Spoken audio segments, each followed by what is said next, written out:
ಹೆಣ್ಣು ಅನ್ನೋದು ಈ ಸಮಾಜದಲ್ಲಿ ಒಂದು ಜೀವಿಯಾಗಿರ್ಲಿಲ್ಲ. ಅವಳು ಆಸ್ತಿ, ವರ್ಣ, ವಂಶ ರವಾನಿಸೋ ಒಂದು ಯೋಜನೆ ಆಗಿದ್ದು. ಈ ಜಾತಿ ಆ ಜಾತಿ ಸೇರಬಾರ್ದು, ಆ ವರ್ಣ ಈ ವರ್ಣ ಬೆರಿಬಾರ್ದು, ಈ ಆಸ್ತಿ ಆ ಆಸ್ತಿ ಅವ್ರಿವ್ರ ಕೈ ಸೇರಬಾರ್ದು. ಹಿಂಗೆಲ್ಲ ಆಗ್ಬಾರ್ದು ಅಂದ್ರೆ ಹೆಣ್ಣಿಗೆ ಯೋಚಿಸೋ ಶಕ್ತಿ ಕೊಡ್ಬಾರ್ದು. ಹಾಗೆ ಅವಳಿಗೆ ಒಪ್ಪಿಗೆ ಇದೆಯೋ ಇಲ್ವೋ, ಅವಳು ಬುದ್ಧಿ ಮತ್ತು ಮೈ ಮಾಗಿದ್ಯೋ ಇಲ್ವೋ, ಅವಳು ಜಾತಿಯಲ್ಲೇ ಮದುವೆ ಮಾಡಿಸ್ಬೋದು. ಹೆಣ್ಣು ಆಸ್ತಿ ತಗೋ ಬರ್ತಾಳೆ. ಹಾಗಾಗಿ ಒಬ್ಬ ಗಂಡಿಗೆ ಹೆಚ್ಚೆಚ್ಚು ಮದುವೆ ಮಾಡಿಸಿದಷ್ಟು ಹೆಚ್ಚೆಚ್ಚು ಆಸ್ತಿ ಬರುತ್ತೆ.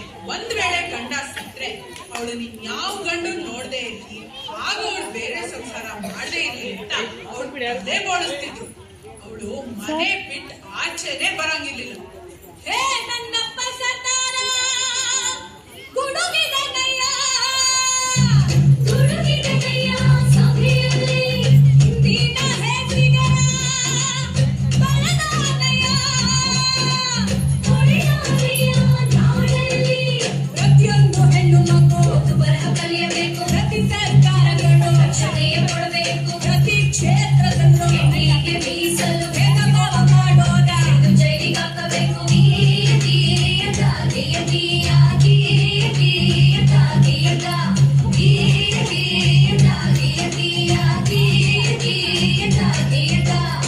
ಅದು ಅಲ್ಲದೆ ನನ್ನ ತಂಗಿ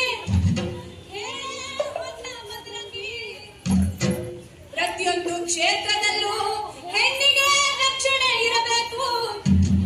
ಹಾಗಂತ ನನ್ನಪ್ಪ ಸರ್ಕಾರ ಕೊಡಿಸಿದ ಹಲವು ಸವಲತ್ತು ಪ್ರತಿ ಕಾರ್ಖಾನೆಯಲ್ಲೂ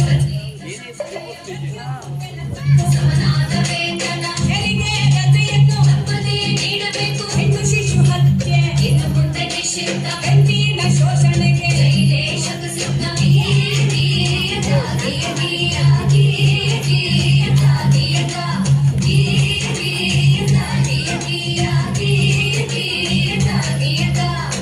ಹೀಗೆ ಹಲವಾರು ಸವಲತ್ತುಗಳು ಹಾಗೂ ಸ್ವಾತಂತ್ರ್ಯವನ್ನು ನಿಮ್ಮಂತ ಹೆಣ್ಮಕ್ಳು ಅರಿವಿಲ್ಲದೆ ಅನುಭವಿಸುತ್ತಿರುವ ಅನುಕೂಲಗಳನ್ನು ನಮ್ಮಪ್ಪ ಆ ಭಾರತ ಭಾಗ್ಯ ವಿಧಾತ